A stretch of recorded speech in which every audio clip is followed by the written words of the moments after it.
communications company poses a security threat to the European Union and should be treated as a threat to the European Union's sovereignty. And for this reason, we proudly stand in affirmation of the resolution at hand. The European Union should ban the sale of Huawei technological products. So I'll essentially be going into a model or a plan for the round, and then after that, I'll be going into one main point of positive matter. So with that in mind, we're going to move into our one quick definition of Huawei Technologies is the telecom giant in China that is one of two large telecom companies in China, the other one being ZTE. Huawei Technologies focuses more on cell phone production, and a large amount of cell phones are sold in the European Union at the time. At this time, it was 1% at the time. And then, moreover, Huawei Technologies produces other products that are sold largely in Europe and across the world, including the United States, Africa, and pretty much everywhere in the world. So, with that in mind, we're moving to our plan for the round. Our plan is going to first have three main parts. First of which being ban the commercial. The first of which is going to ban the commercial sale of all Huawei technology products that are sold inside the EU, and then subsidize European tech companies. I'll get more into this in a second. And then tax breaks for nations that utilize EU tech. So the funding for this is going to be essentially the budget created by the EU membership fee, which is all the money that gets paid into the EU by all European nations. This roughly comes out to $157 billion for the European Union to spend annually. We're going to then spend $9 billion of this on subsidizing the EU technology, and that is coming out of the budget for competitiveness and jobs, and then security and citizenship. So, moreover, on this plan, we're going to be banning first the commercial sale of all Huawei products in all of the European Union's jurisdiction. Every nation that is a member state of the EU cannot commercially sell Huawei products. And then secondly, I'll get you after I finish the plan, right? So, and then secondly, we're going to subsidize all European tech companies with the $9 billion that is being taken from this sort of budget. This is going to solve for the sort of loss of technology from Huawei products. And then third and finally, we're going to provide tax breaks for all nations that actually utilize these subsidies to EU tech. So all nations that are paying into the EU, if they utilize these subsidies and actually help subsidize these EU tech companies, are going to receive a tax break, or potentially a break in the amount of money that they have to send into the EU annually. Yes, I'll take your question now. Can we get a plain text, Yeah. please? That is the plain text. No, like a physical plan. A written plain text. Yeah. My partner will write one out then. Thanks. So, with that in mind, we'll move into our one main contention for this round that has sort of a lot to get to. So, the main point is that Huawei is a proven conspirator on behalf of China and poses a large security threat to all of European nations, most notably their sovereignty as a whole. So, with that in mind, let's move into some pieces of evidence that support this notion that Huawei is a proven conspirator on behalf of China. It was found that Poland detained an executive for who was actually conspiring to cause espionage in Poland. They detained this this executive, and to my knowledge, and to the article that was provided, that executive is still being held in Poland. And then secondly, we recognize that the CFO detained for fraudulent payment to give money to Iran. So we recognize that this company engages in essentially, what we deem as espionage, and moreover actions that are deemed as conspiracy. But moreover, on top of this, it was found that China has essentially held all of their telecommunications companies by the throat, in essentially telling them that if they want to comply with, or if they want to operate out of China, if they want to be a company that operates with the support of the Chinese government, then they have to comply with anything that the Chinese government says, which essentially means they have to hand over information, and they have no say in what information gets back to China, or what information gets chosen to be sent to China, and what information is being open to the Chinese public. So what that means is essentially, they're conspiring with China, they're conspiring with the Chinese government, which has made cyber attacks on the European Union, has just made cyber attacks on other Western countries like the United States, which routinely engages on actual cyber attacks on these other nations. And moreover, in an article by the Washington Post, it was found that in 2016 there were 700 million phones that were found to have spyware on them, and this was produced by the Shanghai Adepts technology company. But what we recognize is that in this technology company, Shanghai Adepts technology company, was actually working with, they were the ones that were developing the technology and producing the phones, but they were working with the two main telecom giants in China. Huawei and ZTE. So what we recognize is this is further proof to show that there is past conspiracy going back to even 2016, to where the products that are being utilized by Huawei, by ZTE, that are being sold in the European Union, that are being sold in the United States, across the world, are transmitting information back to China, or back to these companies, which is then open for the Chinese government to essentially have access to, right? But moreover, what we recognize is that it sends back call logs, texts, contacts, and GPS location. Essentially, every piece of information that these individuals have on their phone can be sent back to China because of the spyware that is developed by Huawei Technology company, that is then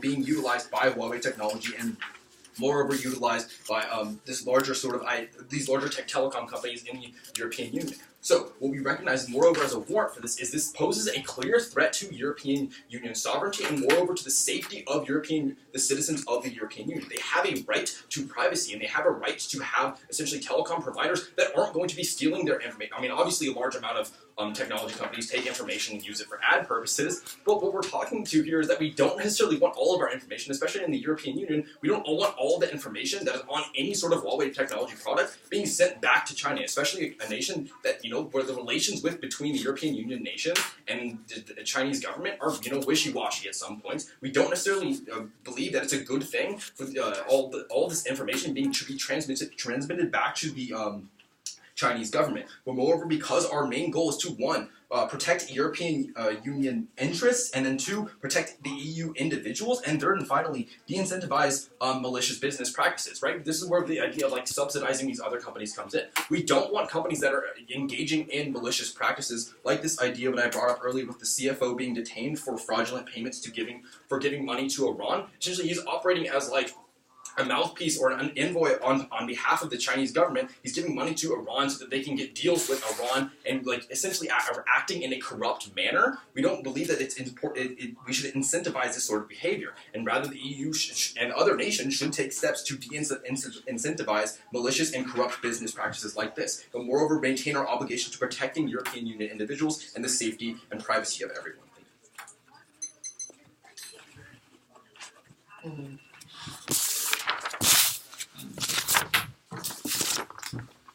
What was the tagline of the advantage? Huawei, proven conspirator on behalf of China.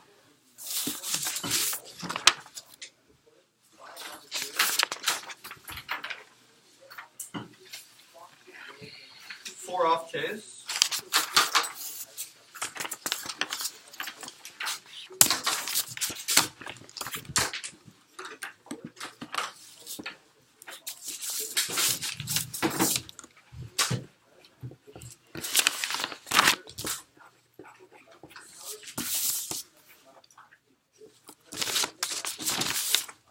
Everybody good?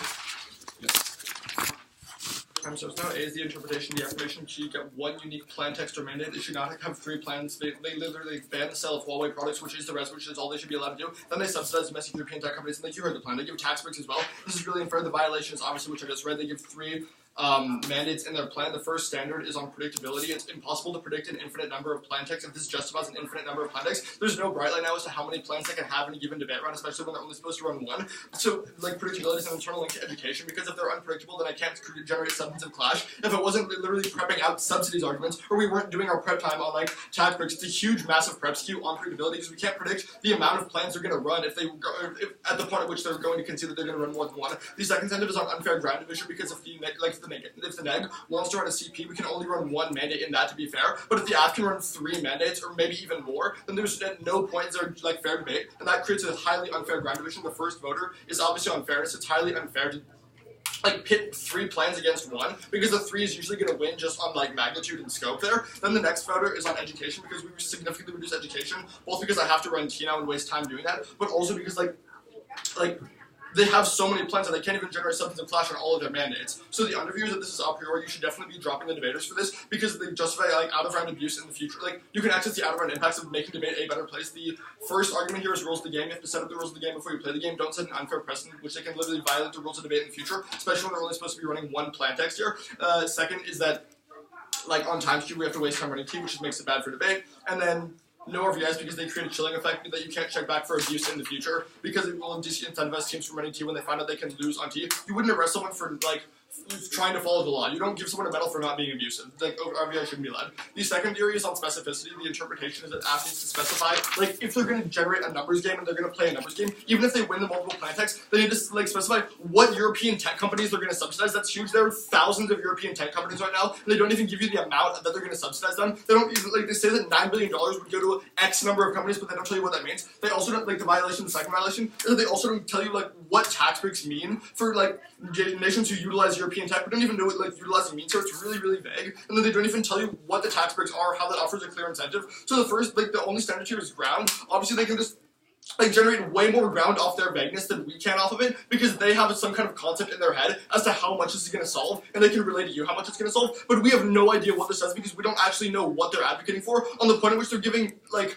a plan text which is generated on a lot of numbers, but they never actually give us any of those numbers except $9 billion. But we don't know how much it's spread. We don't have any time frame on this. We don't know what's happening. The voter here is obviously on education. They ruin education in the round when they give you really vague rhetoric, especially if they're going to try to run 3 plans. They better at least tell you what the plans are. Like, you should drop the other view is that you should drop the debate around this as well. Like, this is a priori because education is the reason we do debate, and it's the reason we engage in activities like this.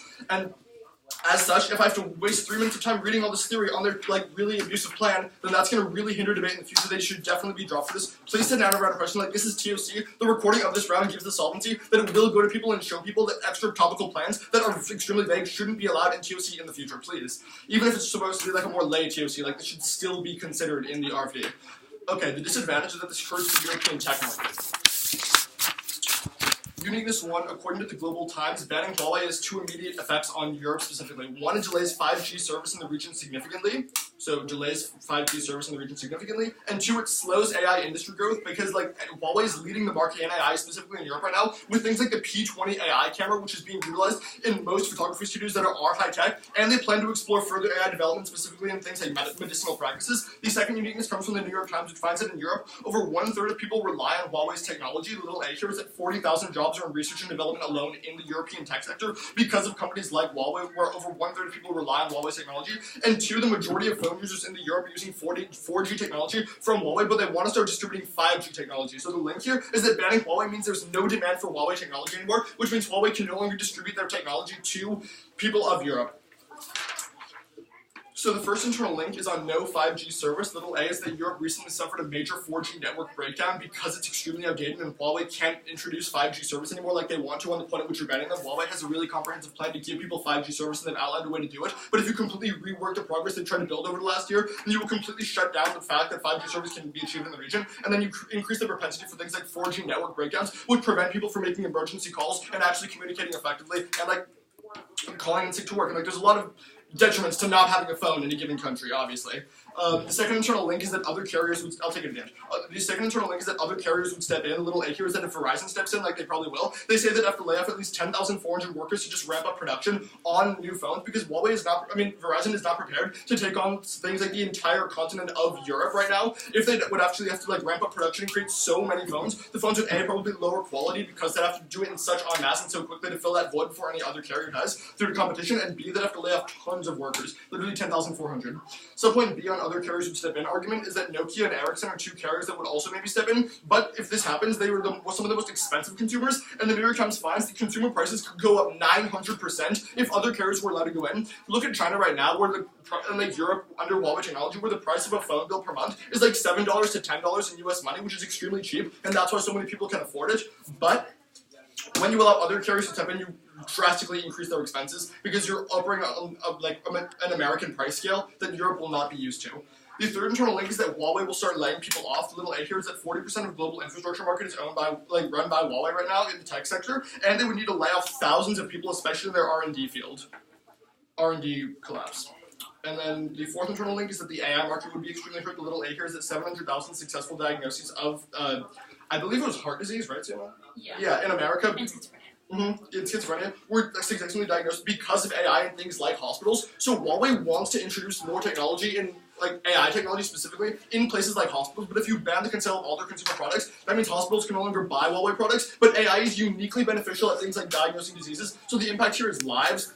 all the internal links are internal links alive, if you can't make emergency calls, if your 4G networks are breaking down, if your consumer prices go up and you put more people in poverty, if you lay off a bunch of 10,000 people or more, and if you can't diagnose as many diseases effectively, then that's all going to be an internal link to lives, which is the only terminalized thing in the round, by the way. So, the CP. Okay, it's ASAP, European Union is the actor, the mandate, one mandate. If Huawei gives any consumer info from products sold in the EU to China, Russia, or what was it, Iran?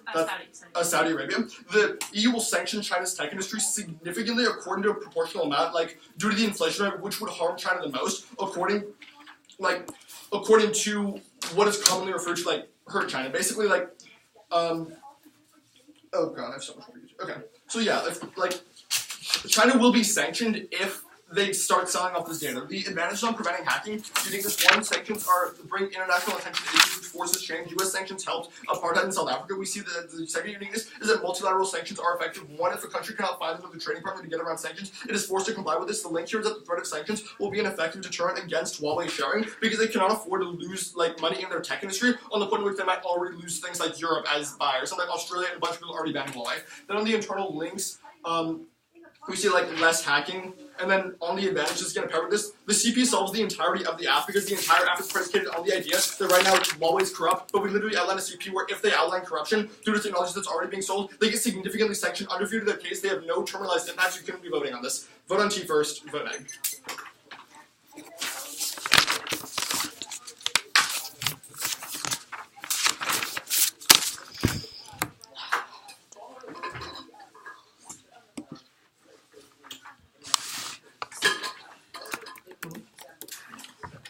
Okay, it's just controlling the internal links to the top.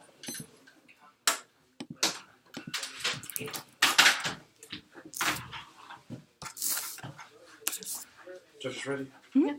Opponents? Sure. Yeah, I'm good. Yeah.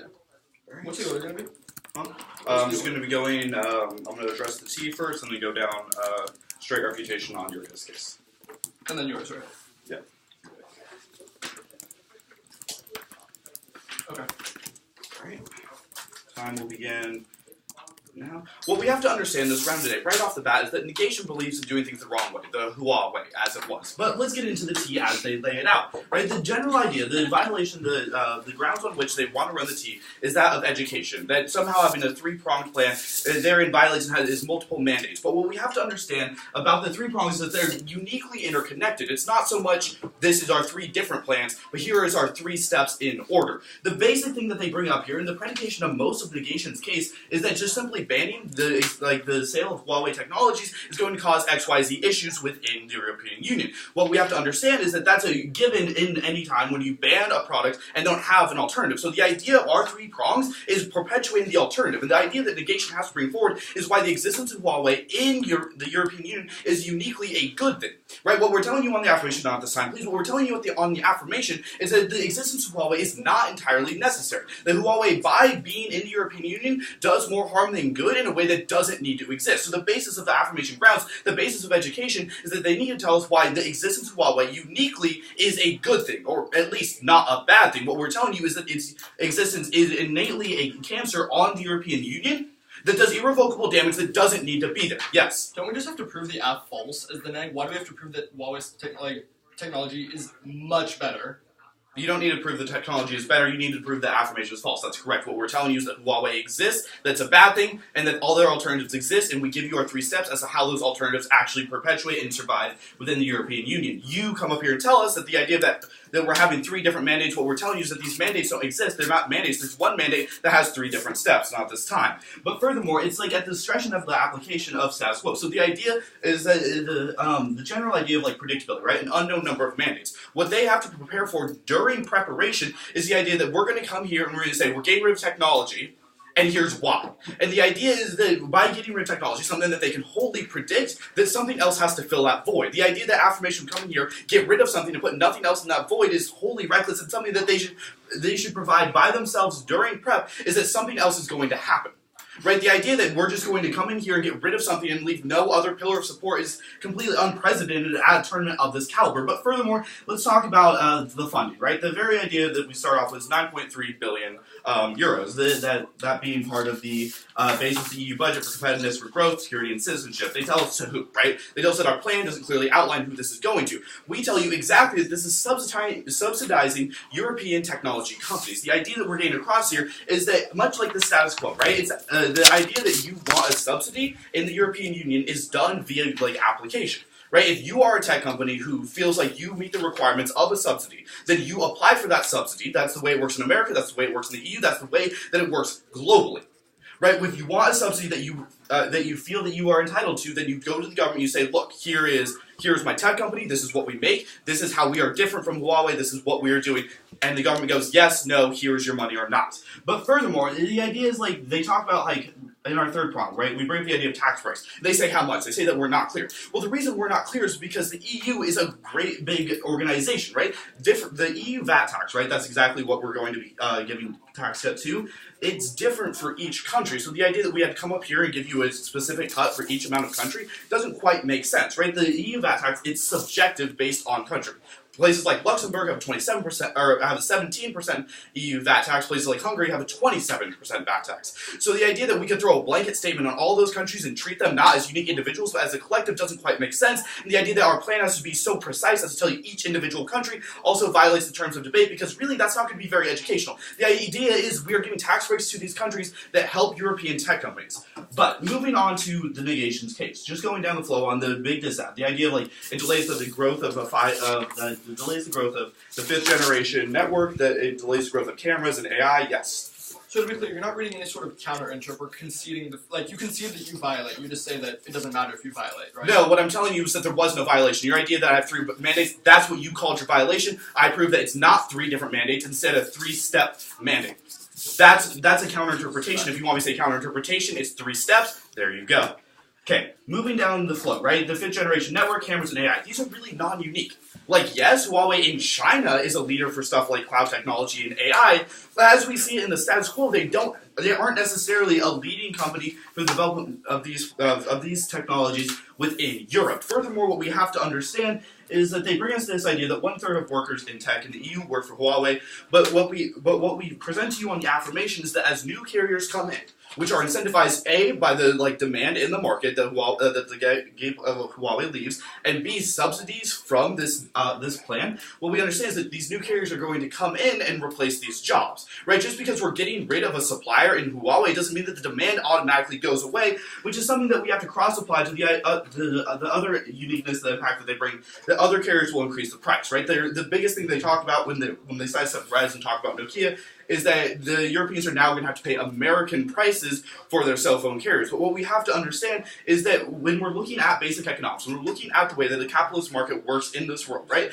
is that when you are a supplier and you are providing something at an excess price, the demand is just not going to be there. Thus, we see a self-correcting market where that price will come down to meet what suppliers are used to in order to actually form a functioning business. Right? The idea of what you can sell a car for in America versus what you can sell a car for in Venezuela are completely different, because the markets are completely different, and it doesn't matter when you bring it in. If you want something, you're not going to necessarily get it if the demand isn't there. Yes? So if they're going to be now making significantly less money than they're used to because of this self-correcting market, why would they go to the region at all instead of going to more profitable regions? Because they're not making less money, right? The existence of their company in America is still going to be making them the same amount of money. Instead, they see a new market open up, which is wholly beneficial, right? Which is wholly a new stream of income for their corporation, right? You're trying to tell me that every company in America is going to move back to going to move from America to the EU. They're going to take a loss there. No, they're going to expand to the EU, expanding their users, expanding their product placement, expanding the amount of the stream of revenue that they have coming in.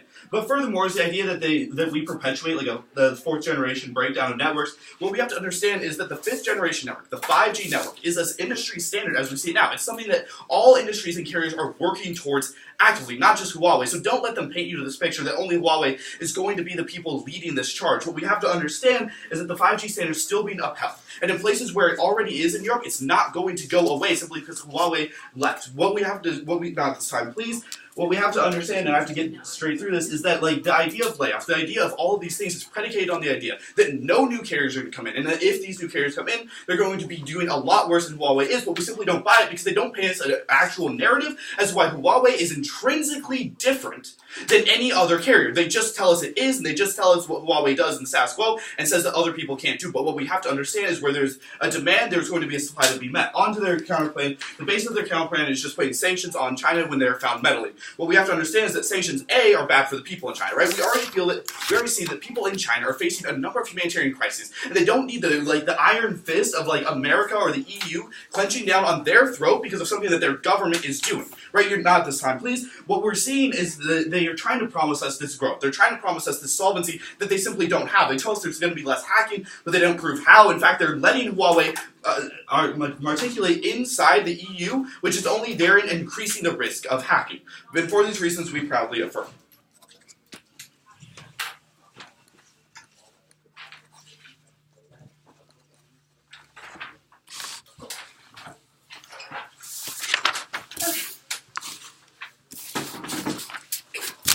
So,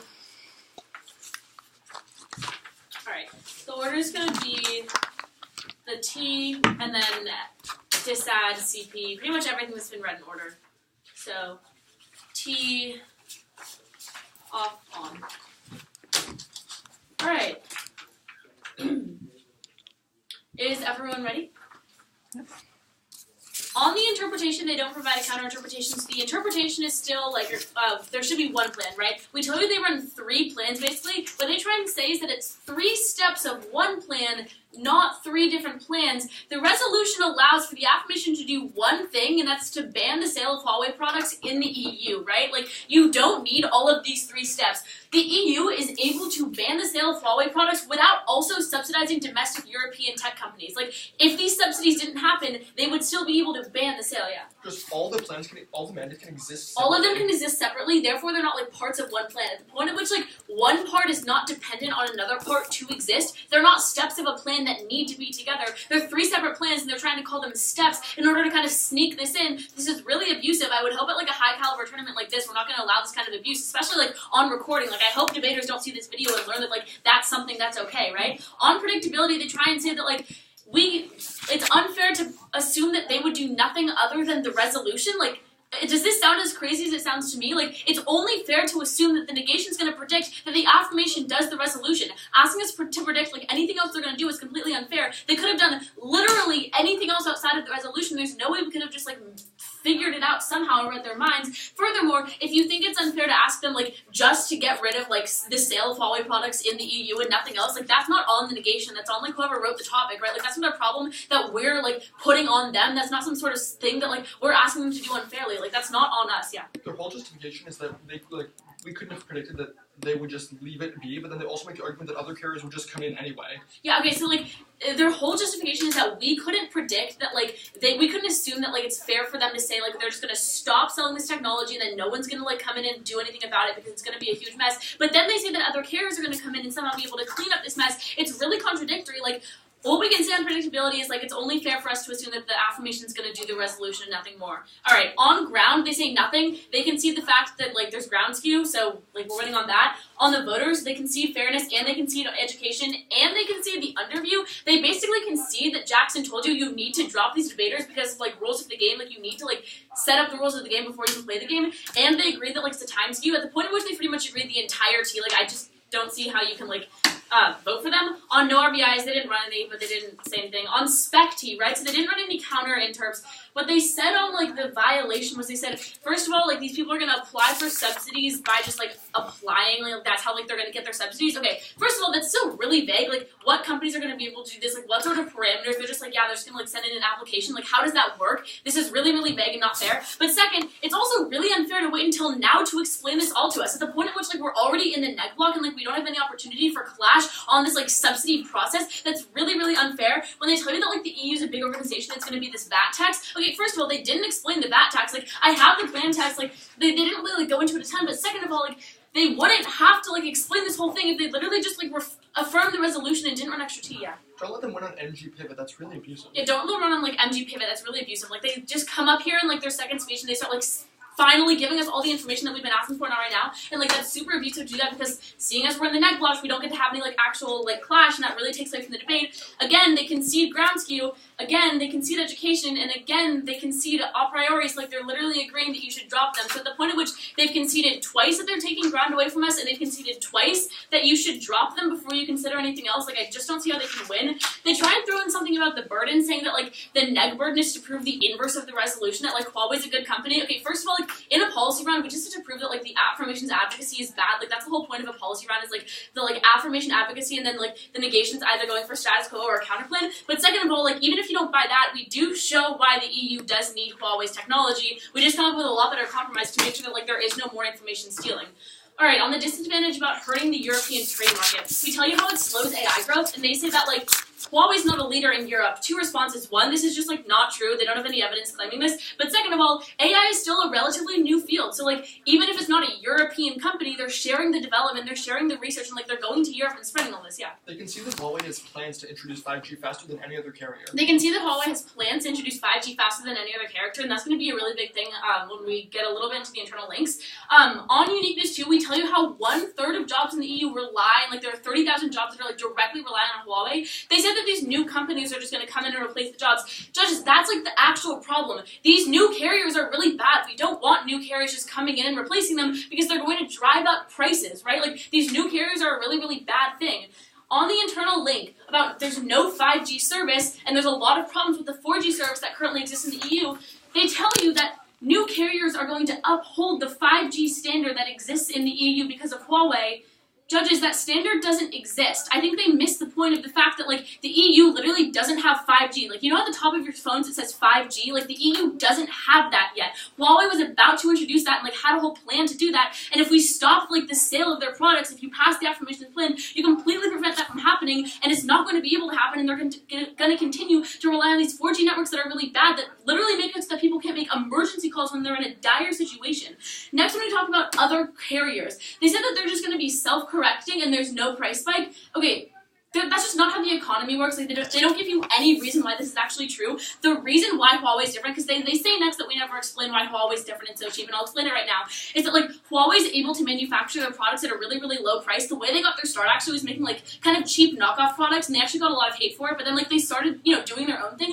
But the reason why they're so cheap is because like they're able to keep their prices low because they keep their manufacturing costs low. That's why they're so popular within the UN. Like, that's what makes them different than other carriers like Verizon that are going to cost a lot of money and drive up prices. So I guess on that disad, go ahead and extend the link about layoffs, and go ahead and extend the internal link about AI, and then extend the impact about lives. So if you want to be saving lives, which is again the only terminal impact in this entire round, I urge a negative ballot. On the counterplan, they said that like China doesn't need the iron fist of our government, like, hurting them. Okay, like, they won't have it as long as they, like, don't violate the law and steal people's information. Like, I don't see why this is a problem. Like, that really shouldn't be a problem. Like, they're not going to have any sort of big issue on them as long as Huawei's just not selling information illegally. Yeah. If they don't want this iron fist, turn. That's just solvency for why they wouldn't violate the Exactly. If they don't want this iron fist, turn. That's just solvency for why the counterplan is actually going to work, because the sanctions are going to be something they, like, clearly really, really don't want. Yeah. Okay, at that point, we know the Chinese government doesn't really care about its people, so why would they, as the Chinese government, care at all if we were putting sanctions on them, if it didn't directly affect them? Because their tech industry is one of the largest industries that, like, supports their entire country. If we were going to sanction their tech industry to, like, a considerable amount, it would probably really damage their economy and the country as a whole. Like, I mean, you told us them yourself that, like, they don't want it. I don't know why you would change that. On our advantage about preventing hacking, I actually didn't get a response on this. Did you? I didn't get a response on this, it's so... just like the CP doesn't really solve... Oh, they try and say the CP doesn't really solve. Like, I don't see why that's true, right? So, like, if Huawei knows that if they sell this information to, like, any other countries, and if those other countries know that if they take and buy information from Huawei, they're going to have these, like, massive sanctions on them, they're probably not going to want to do that. Like, they don't give you any reason why the CP doesn't solve, they just kind of say it. On the advantage about proven conspirator, they concede that CP solves. Like, Jackson tells you the counterplan solves better. They completely concede this. They also concede no impacts. So at the point at which their case, like, tries to achieve something that we do, but worse, and in an abusive manner, and they don't have any terminal impacts, I strongly urge a negative ballot. Okay, so it's going to be one voter, then all the rest of the stuff. That's just the same order. Y'all know it.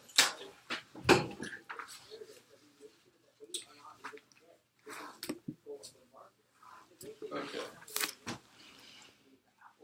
The only way they win the round is if they have offense. They already concede that because none of their impacts are terminalized, they don't have offense. This is because they concede that the CP solves, they don't have offense. Those are the only two ways they could win the round. Don't let them make any new PMR responses. That's really abusive.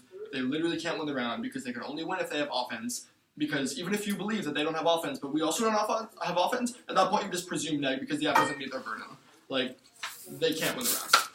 On the topicalities, or on the theories, I guess. They completely drop the fairness and education arguments, which, like, unfair ground division is an internal link to both of those. Let's really explicate why.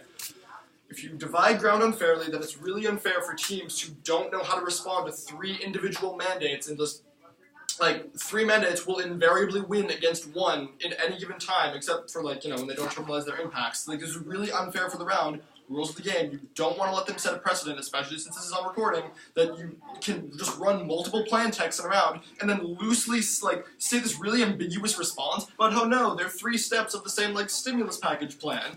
This is absolutely not true because the reason they're independent plans is that each of them could operate, like, if we took the other one away. You could ban the sale of all Huawei products and you don't have to subsidize and give tax breaks. You could just subsidize domestic European tech companies as its own action and don't have to give tax breaks or ban the sale of an entirely different Huawei product. You could give tax breaks, but that doesn't mean you have to subsidize or ban the sale of Huawei products. Because none of their mandates are contingent on each other, they are not 3 steps of the same plan. It is like a plan with 3 different plans inside of it, not 3 different steps. They don't even read you any counter-interpretations or explicate why they don't violate. They concede that they violate this plan. On predictability, they completely concede prep skew, that it's impossible, and it's really unfair precedent for debate, to have to prep out 3 completely unrelated mandates. Like, this is a priori. You should drop the debater on extra T, even if you don't want to give us the spec arguments. But the spec just is what you evaluate after you, for some reason, don't give us extra T. Because at that point, they're not even specific in their, you know, extra topicality. They say that they don't need to be specific because it's like a blanket effect. They make this response way too late, don't allow for MG pivot. They concede ground because they don't read any counter interpretations. All they say is that we don't need to, like, listen to your interp and then never really say why. They concede that this completely hurts education because, like, they could give you this blanket number and never tell you why this blanket number would be bad. Or, since they obviously know the numbers of all these individual countries, why didn't they just say that in their first speech? It just sets a really bad precedent for debate, and I really don't think you should be voting on it. Again, the F has no offense. You can't vote for the F. The neg should be winning on theory offense, which precedes case, because you have to think about the way you debate before you debate. If you want to go case by case, I'd say that the disad is the really easy place to vote because a lot gets dropped. You should be voting for us on the extended internal link 3 and 4, even if you buy the really blippy carriers argument. I'll defend carriers in a second, but just vote on the layoffs. Literally, like, 10,400 people would be laid off. They can see that. That's an internal link to poverty, which is an internal link to lower quality of life. And they also concede that the AI market is hurt because Huawei wants to introduce comprehensive beneficial technology, but now they can't, and that's bad. And then, on the carriers argument, which is where the majority of the substantive clash happens, which I'm actually happy about because we do get some level of clash in this, you know, blippy debate. They say that it's self-correcting, so there's no price spike, but remember, other carriers don't have low manufacturing costs. That's what Sienna tells you in the MO. That's the biggest place to vote for the neg right there because, you know, like, companies like Nokia can't compete with Huawei. Ericsson can't compete with Verizon. These small, like, basically startups have to charge high prices. And they concede that these small startups would be going to the region. So we concede 100% of the links, but impact term, like, the fact that, you know, Nokia and Ericsson going into the region would actually be a really bad thing. On the CP, they completely concede CP solvency. Remember, they tell you that China doesn't want to have to give up their information or get sanctions. Well, that's why the T would work.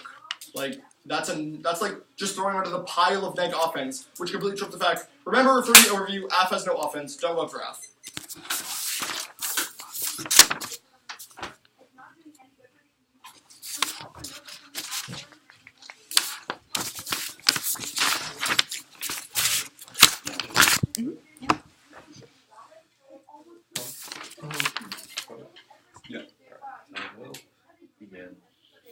Now, essentially I want to deconstruct the rhetoric of both sides of the debate today through 4 key points and then kind of look at the impacts of both sides. So number 1, 9 minutes. That's the amount of time we've had to waste on talking about topicality that doesn't necessarily make sense in my eyes. It's only education that's been ruined in this debate is having to waste so much time talking about a topicality, right? What we're talking about is this idea that our plan is addressing every component of the issue. We don't believe it's, sort of extra topical or that it's, abusive for us to address every component of this issue. Sure, you could do the parts on their own theoretically, but the only reason we're doing them is because of the lack of Huawei products that will now exist in the economic sphere of the EU. That's the only reason we're subsidizing it. That's the only reason we're bringing up this idea of tax breaks, helping EU tech companies, giving them the ability to apply for subsidies from the European Union. We're only doing that because we're getting rid of Huawei products. If the Huawei products exist, we don't see a reason to actually implement these subsidies, which is why we don't just implement subsidies in the first place, right? That's the only reason we're doing it in our plan. It's part of a multi-faceted solution to the issue. It's not just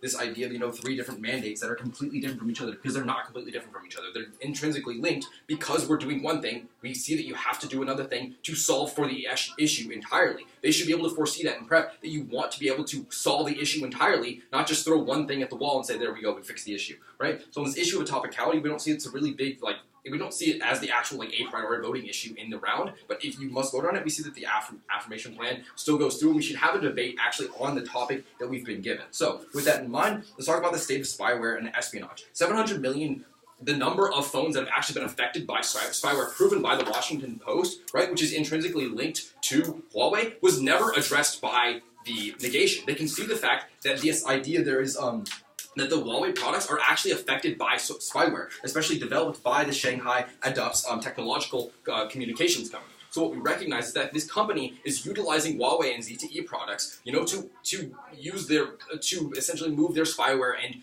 spy on the individuals within the EU. They don't address this issue, and they don't actually tell you, one, why they're not going to get spied on anymore, why their information is not at risk anymore, or why it's, somehow it's a good thing that, China actually has access to their information. The only response to this we really get is this counterplan, which is okay, we're going to sanction them if they sell that information to other countries. Okay, that's fine, but I still don't want China having all the European Union's technological information. We don't want all the information still being stolen from all the phones from that have the spyware on them in the status quo. We see that as a harmful thing to just let flow through the round. This idea that we're still going to allow Huawei to exist when they are so corrupt and when they are taking predatory measures within the EU and violating the privacy and the sovereignty of European nations and individuals within the EU. It is the European Union's obligation to protect the citizens of the EU, to create, to protect their rights of privacy, to protect all these sort of ideas. And when the European obligation is the reason that on its face, China just having this data but literally doing nothing with it is bad?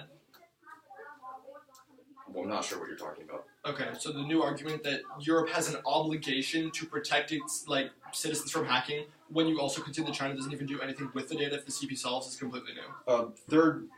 At the end of my speech, my first speech, I brought up the idea that it's the EU's number one obligations are protect EU interests and protect EU individuals. Okay, discussion. All right, under consideration. Yeah. There's 2 of us.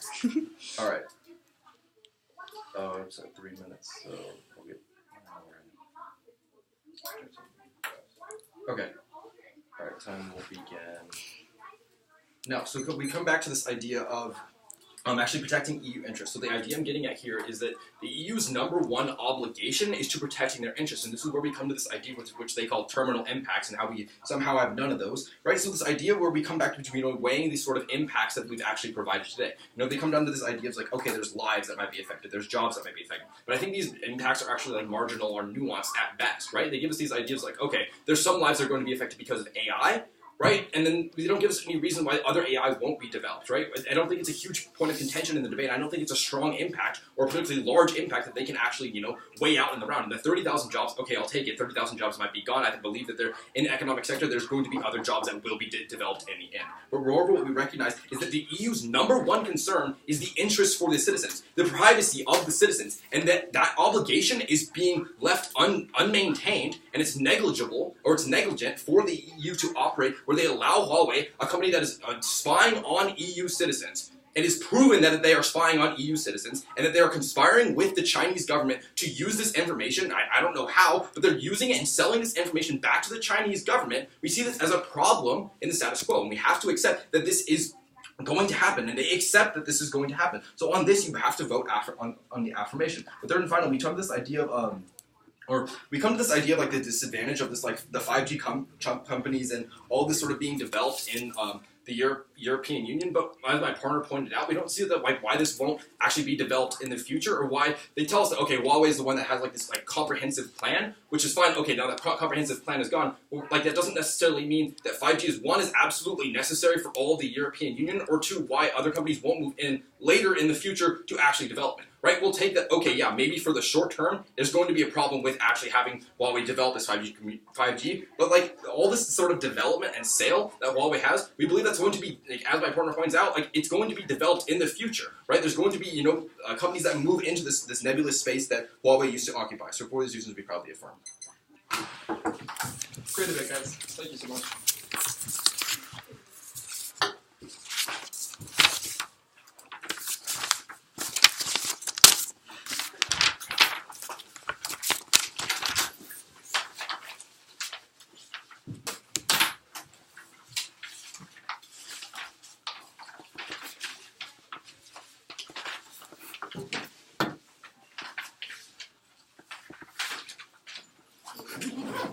Just see how many.